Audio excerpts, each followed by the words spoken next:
In today's news, the markets in crypto assets, also known as MiCA, are a set of regulations that are being enforced in just 2 months' time, June of this year. And it has already been confirmed that Ripple are in very close connections and ties with MiCA and have been since 2022. But, as we can see from FinTech Harbor Consulting, what type of crypto assets are not subject to MiCA's regulatory oversight? Popular cryptocurrencies, Bitcoin and Ethereum, should generally be classified as crypto assets because they do not meet the definition of electronic money tokens, asset reference, or utility tokens. So Bitcoin and Ethereum, therefore, will remain outside the scope without regulations, meaning therefore also less government control. Which does sound like good news for some of us investors who got into crypto for that reason, to get away from government control, and in the future there is always a possibility that because of this decision, Bitcoin and Ethereum will flourish without any shackles, but at the same time. And this is something you need to greatly, deeply consider. That without regulations, this could also lead to a higher risk of scams and manipulation. Lack of regulations could create uncertainty, FUD, for investors and businesses most importantly. And this seemingly was the plan all along from the very beginning, from the global elites. These two assets were intentionally singled out because the 1% can't control them, or at least they can't completely. However, they can kill these tokens.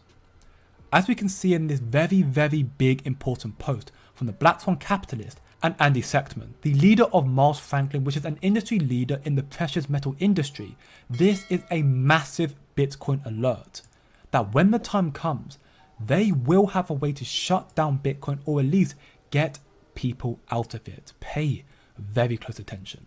This is my compelling argument.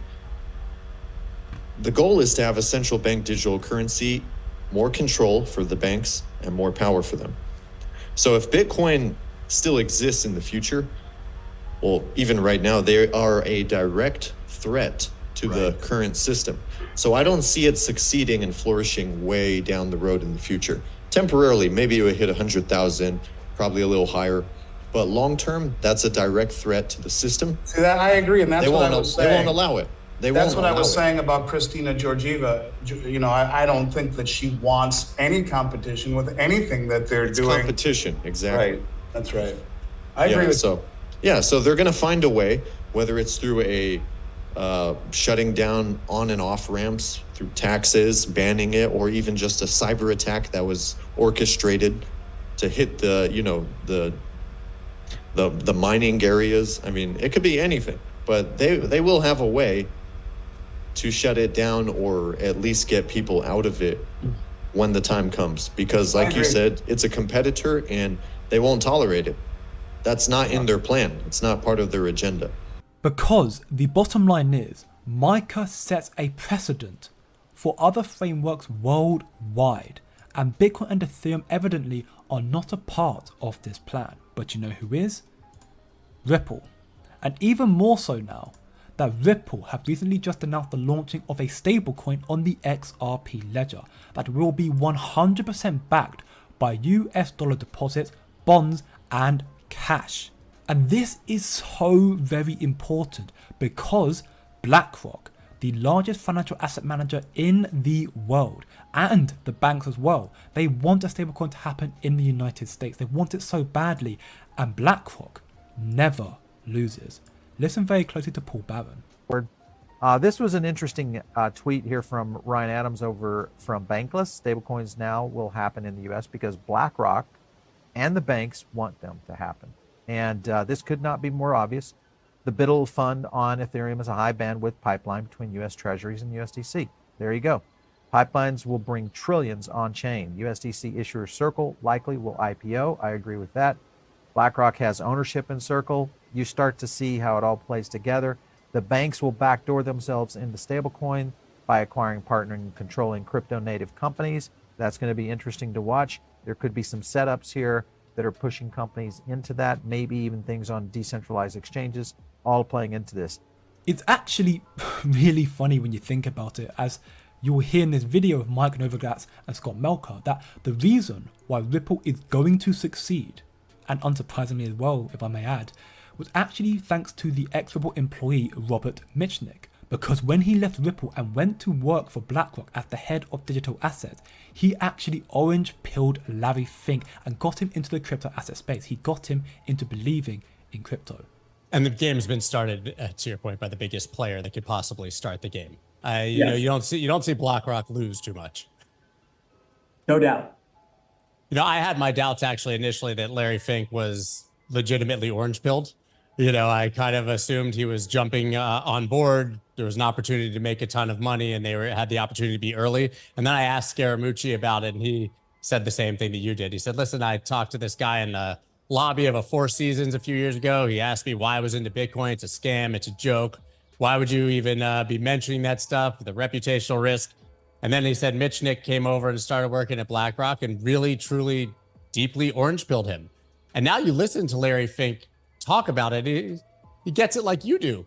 That is why Larry Fink is bullish on crypto. That's why he wants stablecoins. And again, BlackRock never loses. This is all the proof in this video that you need that Bitcoin and Ethereum, as great as they are, and as flawed as they are, as everything may be, everything has flaws. But evidently, the elites don't want them. And Ripple, XRP, will be the one to take its place. But you still need more proof. I can hear you asking, well, how about the known fact that Ripple and XRP are the only digital asset with legal clarity in the United States, which you can hear in this video from the Good Morning Crypto. The ruling comes out in such a way that XRP is alone cleared as a non-security in the United States. Meaning that with all the other stuff that the SEC is pulling, suing exchanges, suing other coins, are going to sue some big ones as well, that only BTC and XRP have legal clarity in the United States for a 2-year period. The ruling. So there you have it, Johnny Crypto. When we talk about how this market's playing out, BTC's already received that green flag or whatever you'd like to call it. But when we talk about XRP, that's a completely different debate. And the big reason why it's a completely different debate is because Bitcoin was given clarity because it is Bitcoin. XRP has had to prove itself fighting tooth and nail in court, and that is worth so much more in the long term.